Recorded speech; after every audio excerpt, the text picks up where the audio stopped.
గత కొన్ని సంవత్సరాలుగా ఫార్మా కంపెనీల్లో పలాడియం కార్బన్ దొంగతనానికి పాల్పడుతున్న అంతర్రాష్ట్ర దొంగల ముఠాను ఛేదించిన సంగారెడ్డి జిల్లా పోలీసులు, సంగారెడ్డి జిల్లా ప్రతినిధి, సంగారెడ్డి జిల్లా సదాశివపేట సిసిఎస్ పోలీసుల సంయుక్త ఆపరేషన్లో సుమారు 4.50 కోట్ల రూపాయల విలువ గల పలాడియం కార్బన్ స్వాధీనం.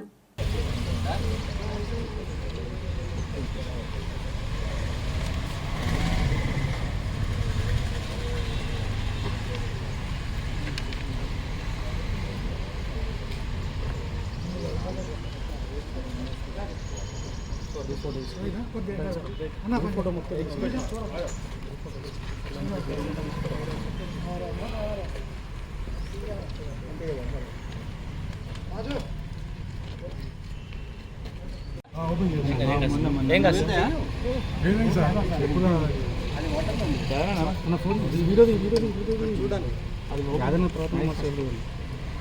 మీరు ఎక్కడ సార్ సార్ మీరు కొంచెం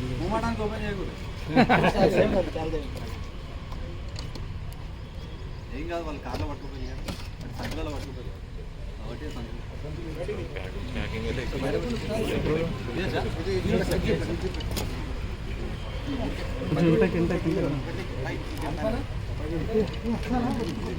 ఇంకోటి ఇంటకి రండి ఇంటకే వస్తుంది ఏం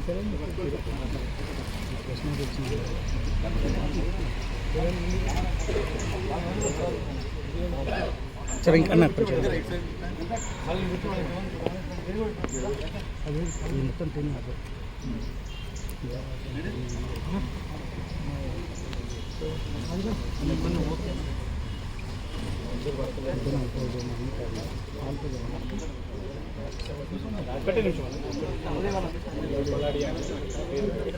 మన సంగారెడ్డి జిల్లాలో వివిధ ఫార్మసీ కంపెనీస్లలో పలాడియం ఒక ప్రీషియస్ మెటల్ అది.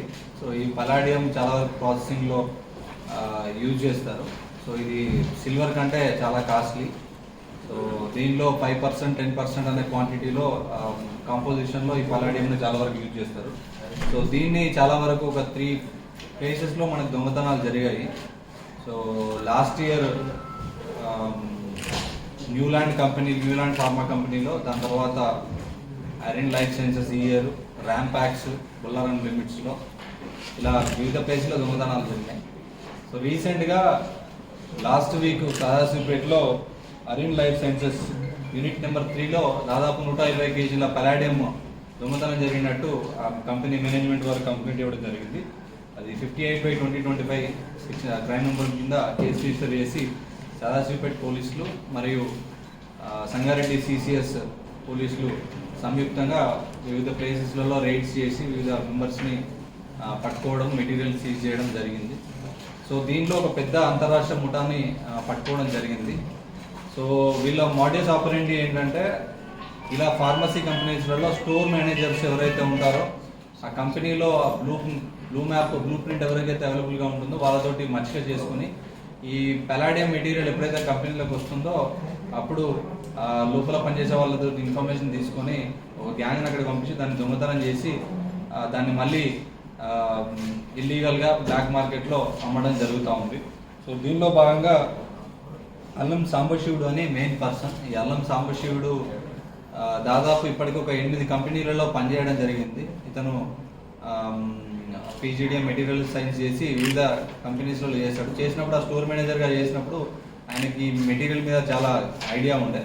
సో ఇతను ఒక ఇద్దరిని, ప్రసాద్ అండ్ రాజు అలియాస్ అన్మోల్ జగ్గే, ఇతని ఇన్ఫర్మేషన్ తెలుసుకొని అన్మోల్ జగ్గే అండ్ ప్రసాద్కి ఇన్ఫర్మేషన్ ఇచ్చినప్పుడు వీళ్ళు వచ్చి దాన్ని దొంగతనం చేసి తీసుకెళ్ళి మళ్ళీ బ్లాక్ మార్కెట్లో కుటుంబరావు, శ్రీనివాసరావు అని ఇద్దరు ఉన్నారు, వాళ్ళకి బ్లాక్ మార్కెట్లో అమ్మడం జరిగింది. వాళ్ళు టెస్టింగ్ అంతా కూడా చూసుకొని దాన్ని ఎంత వాల్యూ వస్తుందో తీసుకునేవారు.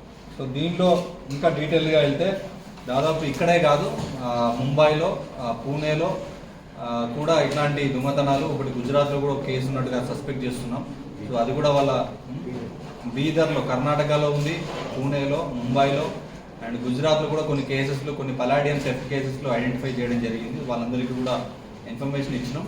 సో ముఖ్యంగా ఈ కేసులో మనకి ఈ ఒక్క కేసులో మనం సదాశివపేట అరిన్ లైఫ్ సైన్సెస్లో పట్టుకున్న అక్యూజ్ని మనం ఇంట్రాగేట్ చేసినందుకు మనకు మిగతా కేసులు బొల్లారంలో లాస్ట్ ఇయర్ న్యూలాండ్ ఫార్మస్యూటికల్ కంపెనీలో దాదాపు 35 కేజీల పలాడియం దొంగతనం అయింది. ఆ కేసు కూడా డిటెక్ట్ అయింది.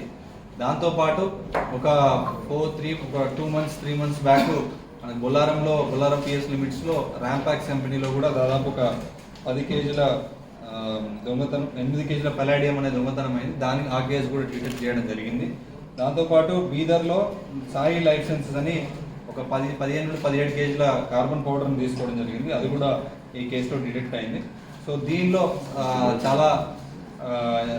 చాలా ముఖ్యంగా చాలా కష్టపడి వివిధ ప్లేసెస్లో మెటీరియల్ అంతా కెమికల్స్ అవన్నీ కూడా ఐడెంటిఫై కాకుండా చాలా వరకు మంచి ఇంట్రెస్ట్ చూపి బాగా డిటెక్ట్ చేశారు. సో దీనిలో Sahajpet inspector Mahesh Goud, CCS inspector Shiva మరియు రామారాయుడు, ఎస్ఐ శ్రీకాంత్ మరియు complete team Rekha Nayak, Anwar, Shashidhar and వీళ్ళందరూ కూడా చాలా కష్టపడి రామకృష్ణ, కానిస్టేబుల్ గణపతిరావు, అమానుల్లా, హోంగార్డ్స్ వీళ్ళందరూ కూడా చాలా కష్టపడి ఈ డేంజరస్ కెమికల్స్ ఇవన్నీ ఇన్ఫ్లామబుల్ కూడా చాలా జాగ్రత్తగా వాటిని తీసుకొచ్చి మళ్ళీ రికవరీ గురించి వాళ్ళకందరూ కూడా చేయడం జరిగింది.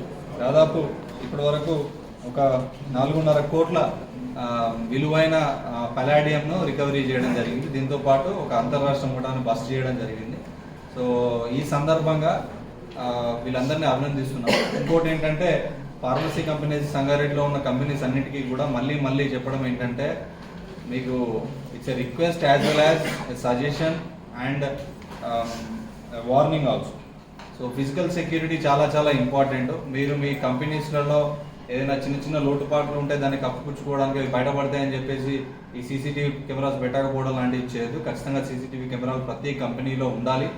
అండ్ యాక్సెస్ కూడా, పర్సనల్ యాక్సెస్ కూడా ఎవరు వస్తున్నారు ఎవరు పోతున్నారు అనేది కూడా ఖచ్చితంగా మీరు పాటించాలి. ఎవరు పని చేస్తున్నారు, వాళ్ళ క్రిమినల్ బ్యాక్గ్రౌండ్ ఏంది, వాళ్ళు ఎక్కడి నుండి వస్తున్నారు, ఇవన్నీ కూడా పోలీస్ వెరిఫికేషన్ ఖచ్చితంగా తీసుకోవాలి. ఎందుకంటే మీరు చేసే ఒక చిన్న తప్పిదంతో అక్కడ బ్లాస్ట్ కావచ్చు, ఇట్లాంటి ప్రీషియస్ మెటీరియల్స్ థెఫ్ట్ కావచ్చు, లేదంటే ఇంకేమన్నా యాంటీ సోషల్ ఎలిమెంట్స్ ఈ మధ్య చూస్తున్నాం అందులో పనిచేసిన వాళ్ళు బయటకు వచ్చి ఆల్ఫాజులం తయారు చేయడానికి ఒక కంపెనీలు పెడుతున్నారు, లేదంటే ఇట్లాంటి పలాడియం లాంటివి తీసుకెళ్తున్నారు, లేదంటే నైట్రేట్ కాంపౌండ్స్ ఏదైతే ఎక్స్ప్లోజివ్స్ ఉంటాయో నైట్రేట్ కాంపౌండ్స్ కూడా బయటకు తీసుకెళ్ళి అమ్మడం, యాంటీ సోషల్ ఎలిమెంట్ చేతిలోకి పోవడం ఇవన్నీ జరుగుతాయి.